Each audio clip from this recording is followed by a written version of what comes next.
Hello, ladies and gentlemen. Welcome to Triple N Media. This is Triple N News. I am NIK NIKAM.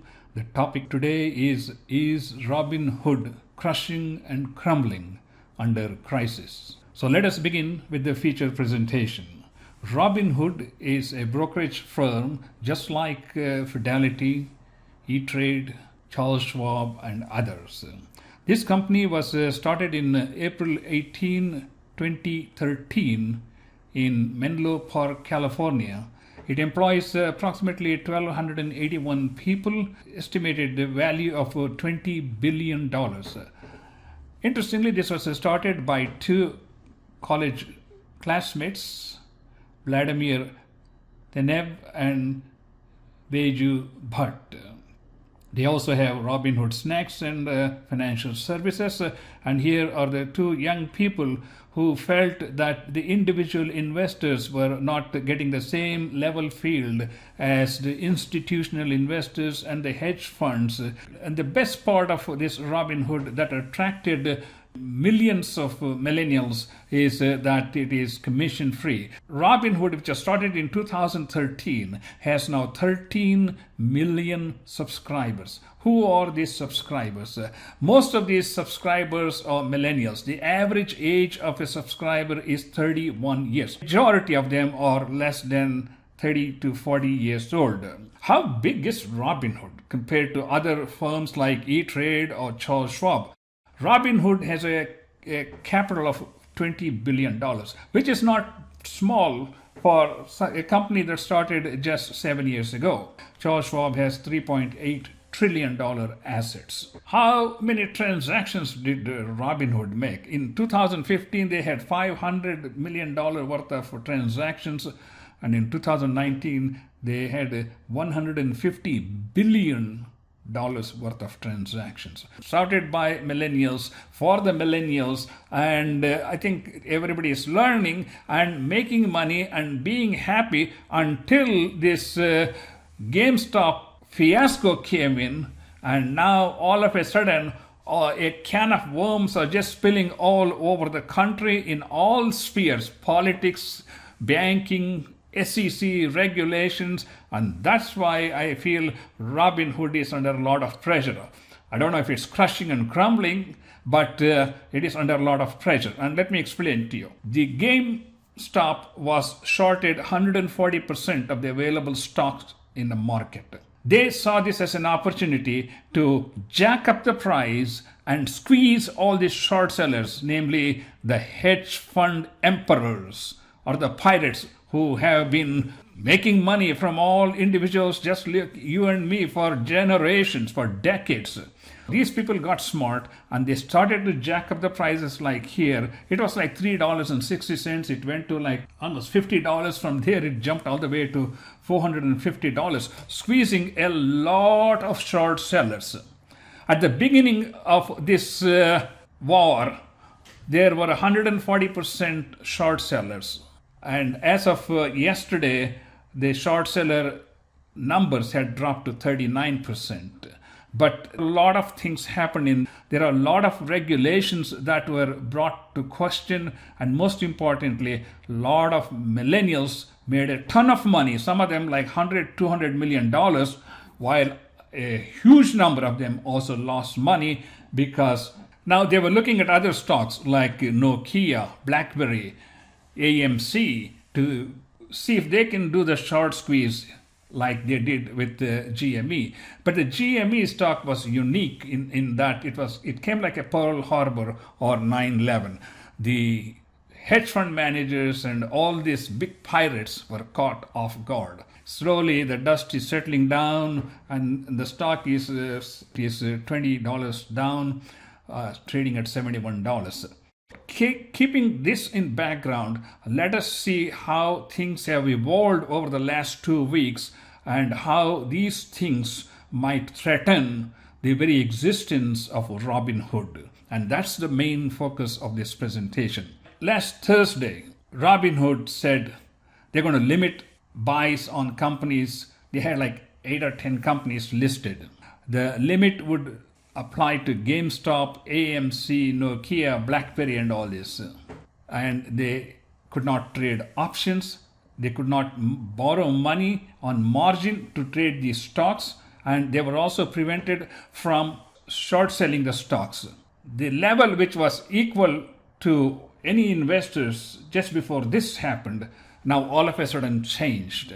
This is what has infuriated the individual investors. But not only the individual investors, it drew attention from all spheres of the government and regulators and all these things which we'll get into. The individual investors were so restricted, they could only trade one stock of GME and maybe 50 or 100 shares of AMC. As a result, they were practically choked from doing any transactions. Some people who had the money could not get into the action. But remember, the hedge fund pirates or the emperors, as I say, they have no restrictions.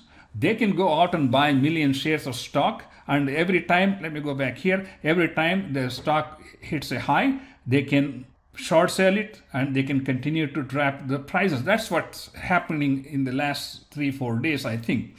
So in the night, the hedge fund pirates could be jacking up the prices, and when the market opens, start dumping them. And as a result, a lot of individual investors are getting burned because they think, oh, the prices went up in the night, so it should be shooting to the stars. So let's jump in and buy. And this is where all the individual investors are getting really, really hurt. The question is, does this amount to discrimination? And why did they restrict the individuals from shorting the stock where other big hedge funds were able to short the stock? Did Robinhood violate certain SEC rules? How can they create new rules in the middle of a game when the same rules don't apply to the big boys? The big boys, I'm talking about the hedge fund pirates, the emperors. They cannot make new rules in the middle of the game to suit Robinhood and protect these hedge fund pirates. That's what has infuriated people. That's what has got Congress really angered, and the SEC is looking into this. The Treasury Department is looking into that. The individual investors felt like they were let down, cheated, restricted, and Robinhood was protecting the hedge fund managers. I mean, these are all the speculations we read in certain forums. Individual investors lost ton of money because they could not trade in time, and they could not recover some of their losses because they were allowed to trade one stock, maybe 100 stocks, whereas the hedge fund managers had absolutely no limit as to what they can do. The question is, the steps that were taken by Robinhood in the middle of a crisis, were they legal? Were they in line with the SEC regulations? And how can they make new rules in the middle of the game? Well, Robinhood was not the only company that restricted trade. Even E-Trade and other companies restricted the number of shares that can be traded. But the restrictions that were put by Robinhood were far beyond anybody else, in terms of saying you cannot use margin to buy the stocks. You can only buy one stock. You can only buy one stock cumulative for the whole day. Those are draconian rules, and that all those things will be coming into discussion in the courtrooms during lawsuits. Was Robinhood under pressure from hedge fund managers? That is something which will come into light. Is Robinhood turning into another pump and dump platform for the big hedge fund pirates? Do the individual investors know who the Robinhood represents? Either you, the individual investor, who are 13 million of you, or is it run by hedge fund managers who are funding Robinhood? Well, NSCC, the clearinghouse, demanded $3 billion in cash to increase their regulatory capital requirements. Robinhood was able to raise this money, but remember, where's the money coming from? Not from the individual investors. Majority of the money is coming from big firms. So again, does Robinhood have a vested interest in these big firms who are trying to bail Robinhood out? You have to think from all directions. I have nothing against Robinhood. Here's another interesting thing. Robinhood app on Apple and Google were getting tens of thousands of negative comments, and Google has the audacity to delete thousands of negative comments. This is where I think the high tech is taking charge of individual human rights. This is where I think the high tech needs to be disciplined. They cannot pick and choose what they want to display. They cannot pick and choose what they want to delete. This is an infringement on the First Amendment right.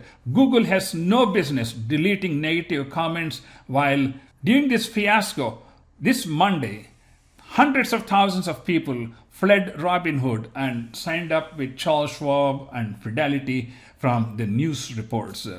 Now, there are several investigations going on from attorney generals from various states, and the SEC is also investigating Robinhood. Robinhood may incur millions of dollars in litigation, federal investigation, Senate hearings, individual lawsuits. This is going to lead to a tremendous influx of bad publicity and lack of trust, not to mention the millions of accounts they are losing because of this fiasco. See, Robinhood has been bombarded from many angles. The question is, will it kill its prospect of taking it to an IPO? Will it cast the demise of Robinhood? Or Robinhood will recover and become a much stronger and a much better platform for the millennials? What do you think? Let's hear your opinion, especially the millennials. We want to know what you think. Thank you so much for watching, and please do subscribe to our channel.